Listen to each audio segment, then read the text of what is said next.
Cuando Cristo subió al cielo, jueves de Ascensión, ¿qué dijo a los apóstoles? Vayan todo poder me fue dado en el cielo y en la tierra. Vayan en todo el mundo, predican el Evangelio a todas las naciones, bautízanlas en nombre del Padre, del Hijo y del Espíritu Santo. Y mirad que estoy con ustedes hasta el fin del mundo. Pero queden en Jerusalén hasta que sean revestidos de la fuerza de lo alto, de la fuerza del Espíritu Santo. Y los apóstoles con la Virgen van a quedar unos 9 días en oración, en penitencia, y el día de Pentecostés, el día 50, después de la venida del Espíritu Santo, después de la resurrección, el día 50, era una grande fiesta judía en esa época. Hay una fiesta de Pascua judía, liberación de Egipto. Hay la fiesta de Pentecostés también judía, 50 días después de la liberación de Egipto, cuando Dios dio los mandamientos en el monte Sinai. Entonces esta fiesta Pentecostés del Antiguo Testamento existía, y muchos judíos estaban en Jerusalén por esta fiesta. Y de repente viene el Espíritu Santo con un ruido muy grande, y la gente escucha el ruido, como cuando una bomba o algo explota, uno dice, ¿qué está pasando? Y bien, vinieron, y los apóstoles llenos del Espíritu Santo salieron y empezaron a hablar.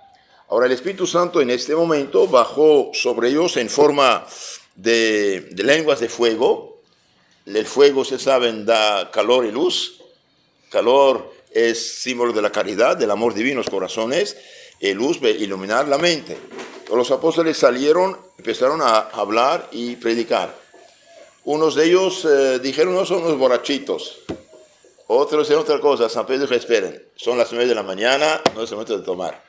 Y ahí explicó que era la profecía de Joel, profeta, que dijo que el Espíritu Santo vendría, y empezó a hablar de nuestro Señor Jesucristo, y este día muchísima gente va a convertirse y bautizarse.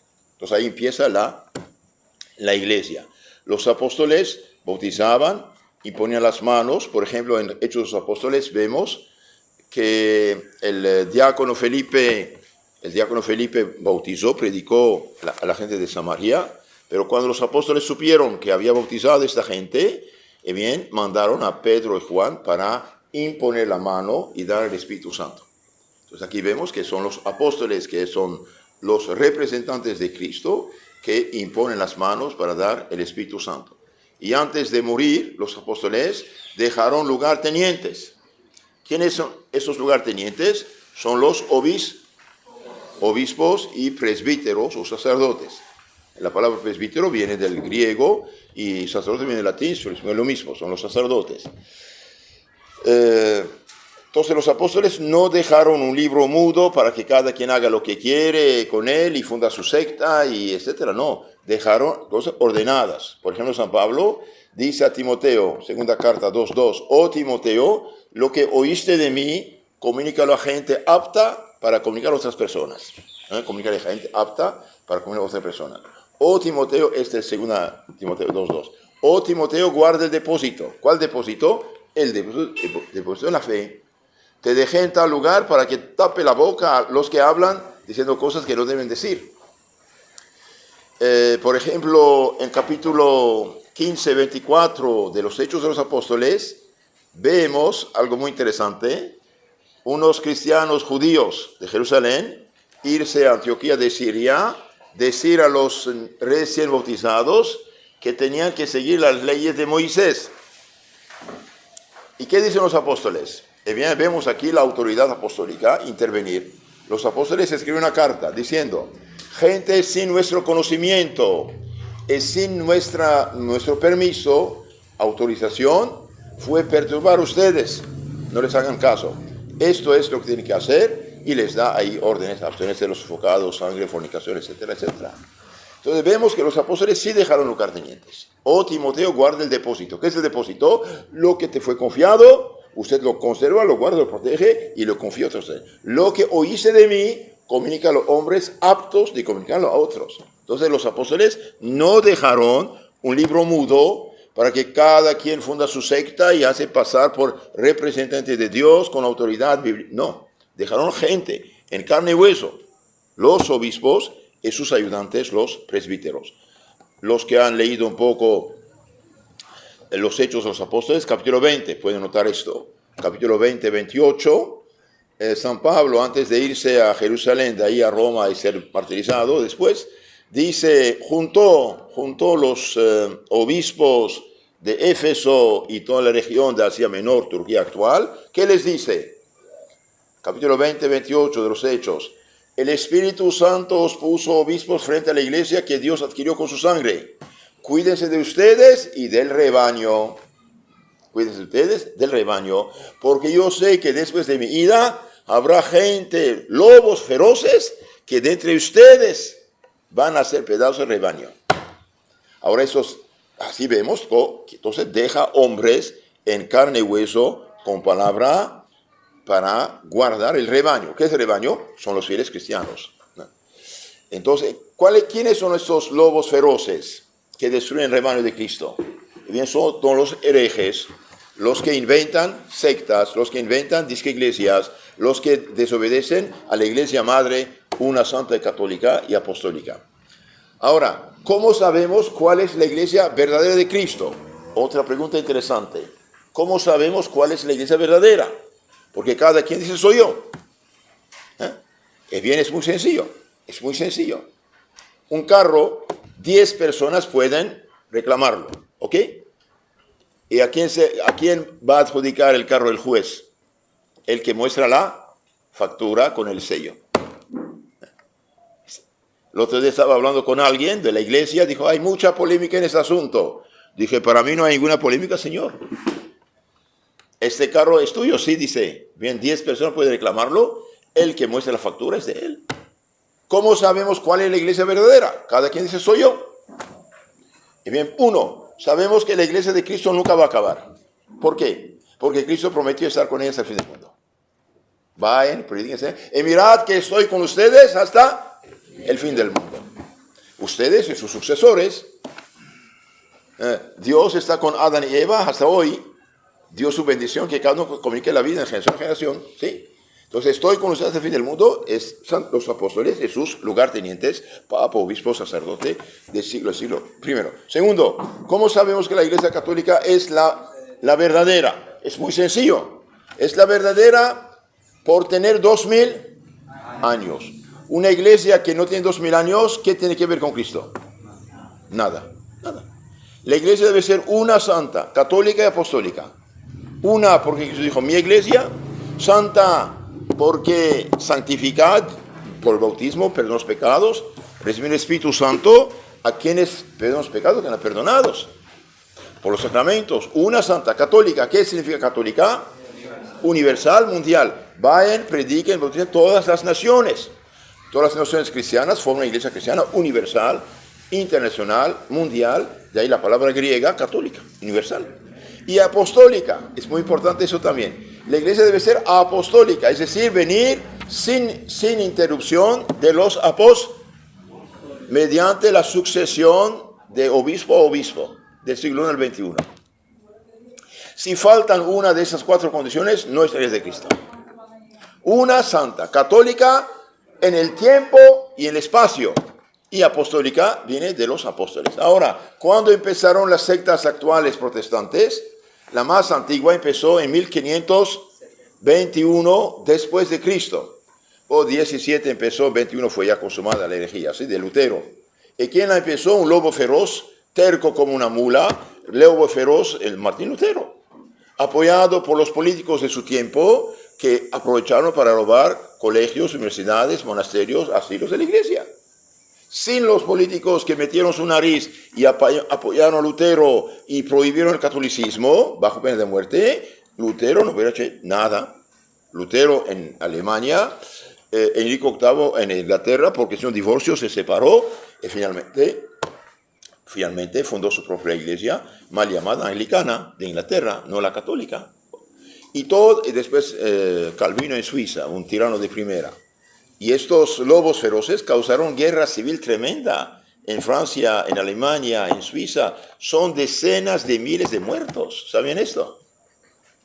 causaron una guerra civil tremenda en Alemania, en Francia, en Suiza, en Inglaterra, prohibieron el catolicismo.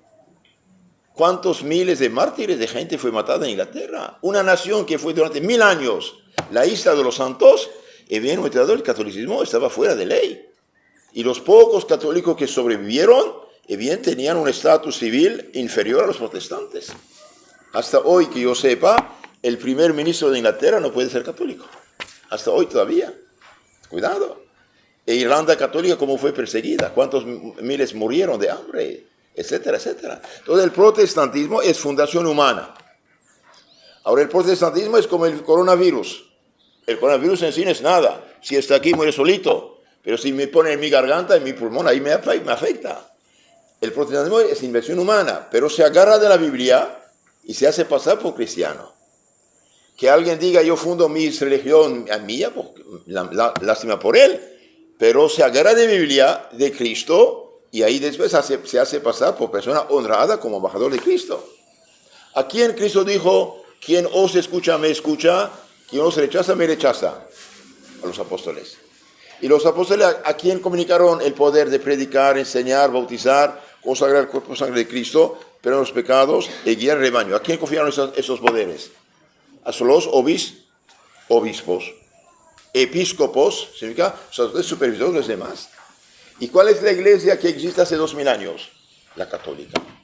Por lo tanto, nadie puede dar el Espíritu Santo si no es sacerdote o si no es obispo. Por lo tanto, cuídense. Cualquiera que inventa un rito diabólico de brujería, hechicería, el demonio interviene y hace muchos milagros. De hecho, Cristo lo dijo. Cristo lo dijo en el capítulo 7 de San Mateo. ¿Qué dice? Muchos dirán, Señor, en tu nombre profetizamos, en tu nombre lanzamos demonios, en tu nombre hicimos muchos milagros. ¿Y qué dice Cristo? Váyanse, obradores de iniquidad, no os conozco. Váyanse, no os conozco.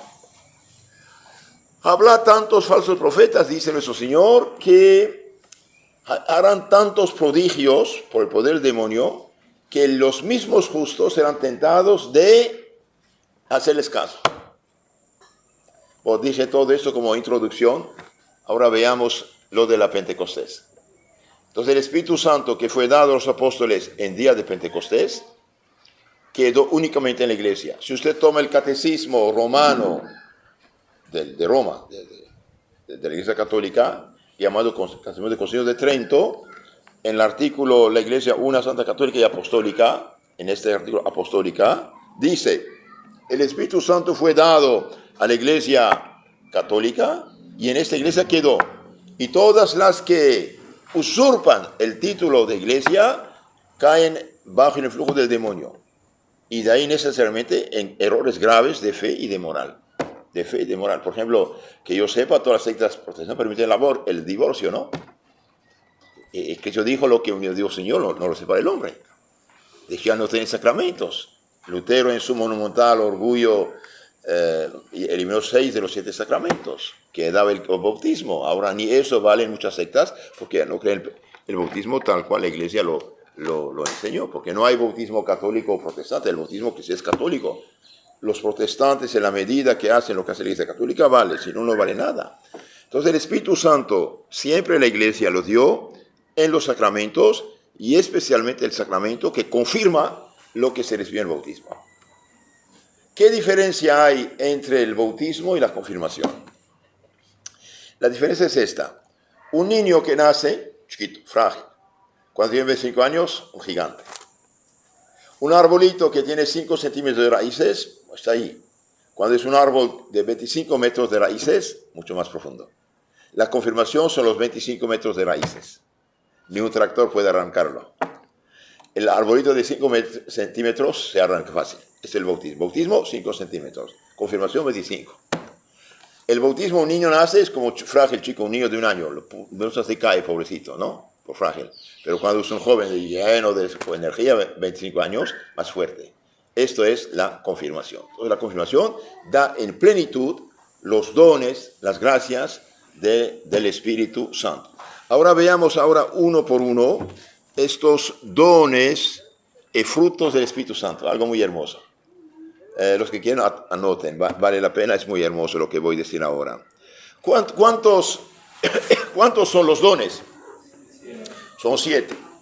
Sabiduría, entendimiento, ciencia, consejo, piedad, fortaleza y temor del Señor. El temor es último en la lista, pero para nosotros es el primero. Es como un bulldozer que elimina los obstáculos para avanzar, ¿sí? Vamos a analizar esto de una manera breve, ¿eh? Los 7 dones. Entonces, en la confirmación, uno se recibe aumento de gracia, por eso debe recibirse la confirmación en estado de gracia, no de pecado. Aumento, por ejemplo, si tiene, supongamos, 40 watts, 40 grados de santidad, esto puede llevarlo a 80 grados. Aumento de la santidad, entonces más cercanía a Dios, primero. Segundo, aumento de fe, esperanza, caridad, ¿sí? Alumbra, fortalece la virtud de prudencia, justicia, fortaleza, templanza, y te da en plenitud los 7 dones que vamos a analizar ahora. Entonces, ¿cuáles son estos 7 dones? Primero dijimos la sabiduría. ¿Y para qué sirve este don? La sabiduría es el don mediante el cual, levantando la mente por encima de las cosas terrenas y frágiles, contemplamos las eternas, es decir, la verdad eterna que es Dios, gozando de Él y amándole, a quien está y consiste todo bien. Clarifiquemos un poco. Entonces, la sabiduría es un don que perfecciona nuestra mente, perfecciona nuestra inteligencia, que levanta por encima de las cosas frágiles, pasajeras de este mundo, contemplando las cosas eternas. ¿Qué dijo Cristo? ¿Qué dará el hombre en el camino de su alma? Si gana el mundo entero, pierde su alma, ¿qué ganó? Era todo perdido. Entonces el cristiano tiene otra visión de las cosas. Mejora la visión del cristiano. Por eso un cristiano de veras, en lugar de robar los bienes ajenos, da de lo suyo. Es generoso, es bondadoso, es bueno, piensa las cosas. Incluso en el momento de la tentación. Una tentación seductora te ataca, ok, y después, en el infierno eterno, no soy tonto. Yo soy hijo de Dios, soy destinado para Dios. Una persona en pecado, reflexiona un poquito. Dios mío, ¿qué hice? Voy a confesarme para libertarme de esta mugre. Entonces, la sabiduría aquí perfecciona la mente, elevando la mente encima de las cosas terrenas y frágiles, contemplando las eternas, es decir, la verdad eterna que es Dios, gozando de Él y amándole, en quien está y consiste todo el bien. Queridos hermanos, Dios no es una palabra, es una realidad. Dios es como el océano en el cual toda la creación vive. Dios nos ha creado, sigue creándonos cada rato. Cuidado. Dios es, fue, siempre será. Más bien siempre es. ¿Dónde está Dios? ¿En el cielo? ¿En la tierra? En todo lugar. Nos ha creado, sigue creándonos. Nos conoce, nos ama y tiene poder sobre nosotros. Entonces, cuidado. Entonces, la sabiduría perfecciona a nuestra gente para ver las cosas en la perspectiva de la eternidad y no dejarnos amarrar por este mundo. Ahora, el mundo actual, ¿qué está pasando? Debido a su ateísmo práctico, debido a su naturalismo, debido a sus pecados, no se da cuenta de esto. Por eso tanta usura, tanto chupasangre del pobre, tanta injusticia, tanta corrupción, tantos vicios, tantos pecados, tanta locura. Tanta locura al punto que quieren casar hombre con hombre. ¿Y qué? ¿Y después qué? Hicieron una broma imitando a Salomón. Preguntaron al rey Salomón, es una broma. Si podían casar hombre con hombre. Salomón dijo, vean, póngale sobre una isla. Si al cabo de unos años se reproducen, cásenlos. Van a morir todos, se acabó. No tiene sentido. Bien, la sabiduría. Otro don, el entendimiento, con el cual se nos facilita, en cuanto es posible al hombre mortal, la inteligencia de las verdades de la fe y de los misterios divinos, que no podemos conocer con la sola luz de nuestra razón. Entonces, el don de inteligencia o entendimiento nos facilita la inteligencia de las verdades de la fe y de los misterios divinos que no podemos conocer con la sola luz de la razón. ¿Por qué esta civilización maravillosa en lo científico técnico que tenemos tuvo lugar en los países cristianos católicos? ¿Por qué? Porque la inteligencia cristiana purificada pudo dominar la naturaleza. Cuidado, hijitos. No, no es cualquier cosa. Todas las invenciones que tenemos actualmente, desde Internet, pasando por los aviones, pasando por todo, ¿dónde tuvieron lugar esas invenciones? En los países católicos, y los protestantes salieron de los católicos, son nuestros también, que quieran o no quieran. ¿Sí? ¿Y por qué? Porque la inteligencia fue purificada. La iglesia hizo universidades, colegios. Sí, la iglesia favoreció la ciencia, no olviden esto. Hoy nos atacan como los malhechores del siglo. No, señores. La iglesia católica es el benefactor número 1 de la humanidad, en todos los sentidos. Y los reproches que nos hacen, gracias a Dios más bien, o por gracias por nuestros adversarios, y bien son mentiras al 90% y más. Una cosita de 2 centímetros la hacen 3 kilómetros. No vale. No vale. La iglesia católica es benefactor número 1 de la humanidad. ¿Quién hizo los primeros hospitales? ¿Quién? La iglesia católica. ¿Quién hizo las universidades? La iglesia católica. ¿Quién hizo los asilos? La iglesia católica. ¿Quién se ocupó de leprosos, huérfanos y ancianos? De los locos. La iglesia católica. ¿Quién humanizó la guerra? La iglesia católica. ¿Quién inventó el derecho internacional? La iglesia católica. ¿Quién puso fin a los sacrificios humanos? ¿Y por qué no lo dicen? Porque si lo dijeran la gente sería cristiana católica. Sí, nos atacan con las cosas que no hicimos. Pero hubo la Inquisición, las cruzadas. ¿Y qué son las cruzadas? Rechazo armado de la agresión musulmana que tuvo lugar desde 4 siglos. Quitaron a la iglesia 11 pueblos cristianos del Medio Oriente. Que digan eso también. Bien, entendimiento. Entonces nos perfecciona la inteligencia para conocer las verdades reveladas por la fe, los misterios divinos, que no podemos alcanzar con la sola luz de la inteligencia. Otro don muy hermoso, el don de consejo. ¿En qué consiste el don de consejo? Bien, Dios nos ayuda y nos aconseja, así de sencillo. Preguntaron a Santa Juana de Arco, los políticos la captaron por vengarse a los ingleses, ¿no? Porque ella sacó a los ingleses de Francia, los venció. Entonces le preguntaron para poder matarla, una pregunta muy capciosa, tramposa. Diga, Juanita, ¿estás en gracia de Dios o en pecado mortal? Ella contesta, si estoy en gracia, que Dios me mantenga. Si estoy en pecado, que Dios me libre. Los dejó calladitos. Consejo del Señor. Cuando uno está frente a una decisión difícil, el Espíritu Santo interviene para dar luz. Por ejemplo, este malhechor muchacho que quería violentar, abusar de Santa Goretti, María Goretti, si no te dejas, te mato, bien, no me dejo. ¿Y quién le dio fuerza y sabiduría? Al Espíritu Santo. Don de consejo, don de fortaleza. ¿Quién dio tanta fuerza a los mártires para dar testimonio? El Espíritu Santo. Cuando una persona viene a tocar a tu puerta, quiere predicar de Biblia falsificada, dices, bueno, cuidado, ¿qué va a predicarme? Contrario a lo que yo aprendí de mis padres, no, Señor, fuera de aquí. Espíritu Santo.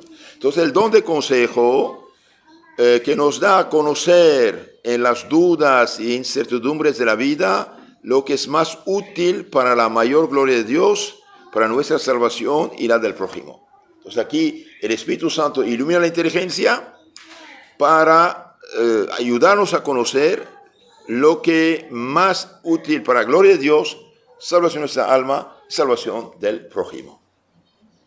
Don de consejo. Es importante, cuando uno tiene que tomar decisiones, pedir luz.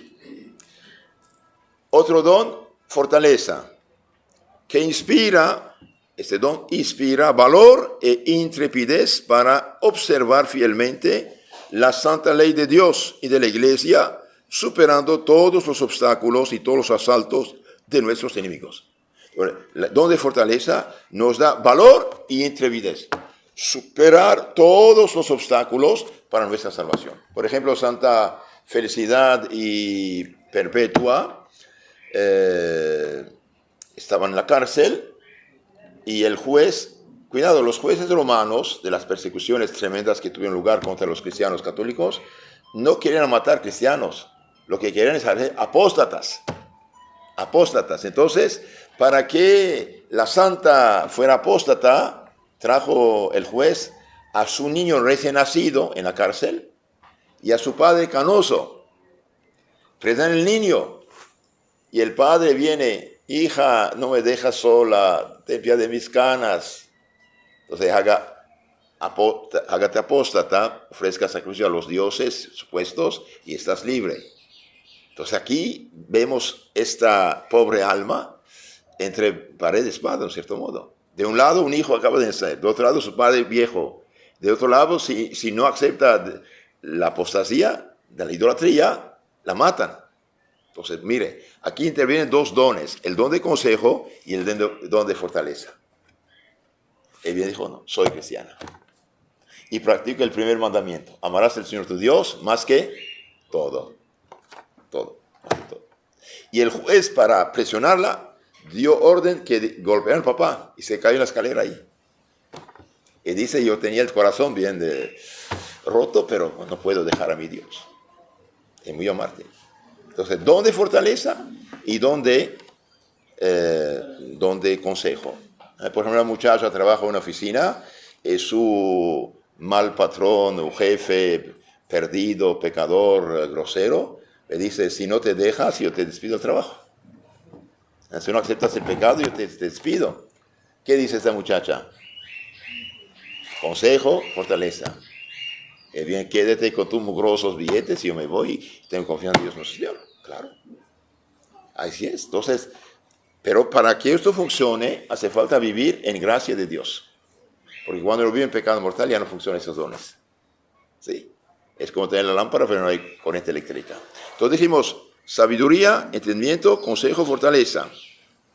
Entonces, en caso de la fortaleza, Dios nos inspira ¿qué? Valor e intrepidez para observar fielmente la ley de Dios y de la iglesia, superando todos los obstáculos y todos los asaltos de nuestros enemigos. Un día un muchacho me dijo, padre, al terminar mis estudios, uno de mis profesores me dijo, mire, eres buen alumno, hágate masón, te consigo un buen trabajo. Y él dijo, usted hágase católico. Y no quiero tu trabajo. Valor, consejo, sí. Ciencia, el don de ciencia. Con la ciencia juzgamos rectamente del valor de las cosas creadas y conocemos el modo de usarlas bien y de encaminarlas a nuestro último fin, que es Dios. Entonces, el don de ciencia nos ayuda a juzgar rectamente del valor de las cosas. Que es, hermanos, el más rico del mundo, una vez que muere, ¿qué pasará con sus bienes? Queda en este mundo. Ese está en pecado mortal, cae en el infierno. Entonces este hombre no usa bien de las cosas del mundo. El don de ciencia, con ese don juzgamos rectamente del valor de las cosas creadas y conocemos el modo de usarlas bien, el modo de usar bien las cosas y encaminarlas a nuestro último fin, que es Dios. Usar las cosas en la perspectiva de la salvación. Ciencia. Piedad, otro don. Con la piedad veneramos y amamos a Dios y a los santos y conservamos un ánimo piadoso y benévolo con el prójimo por amor de Dios. Entonces, el don de piedad nos hace amar a Dios, amar a sus hijos, amar al prójimo, amar a todos, un lado. De otro lado, nos ayuda a tener amor y benévolo amor con el prójimo por amor de Dios. Porque acepto, porque ayudo, porque perdono, por amor a Dios. Porque hago limosna según mis medios, por amor a Dios. Porque apoyo hacia de ancianitos, de locos, de niños válidos, por amor a Dios. Porque trabajo, colaboro con los estudios de un seminarista, por ejemplo, por amor a Dios. Entonces, el don de piedad, porque rezo, por amor a Dios. Porque trato de ser católico ejemplar, por amor a Dios, por la piedad. Y finalmente, temor del Señor, último don, nos hace reverenciar al Señor y temer ofenderle. Nos aparta del mal, incitándonos al bien. Es como un bulldozer que elimina los obstáculos. Cuidado, aquí temor del Señor no es temblar, ¿eh? No es esto. Dios es simplemente santo, ¿sí? Puro, bueno. Entonces, aborrece lo malo, ama lo bueno. Entonces comunica algo a nosotros, amar el bien, evitar el mal. Temor del Señor y bien nos hace reverenciar al Señor y temer ofenderle, y nos aparta del mal incitándonos al bien. Pedir eso. Timor Domini initium sapientiae. ¿Quién traduce esto? Timor Domini, temor del Señor, initium sapientiae, inicio de la sabiduría.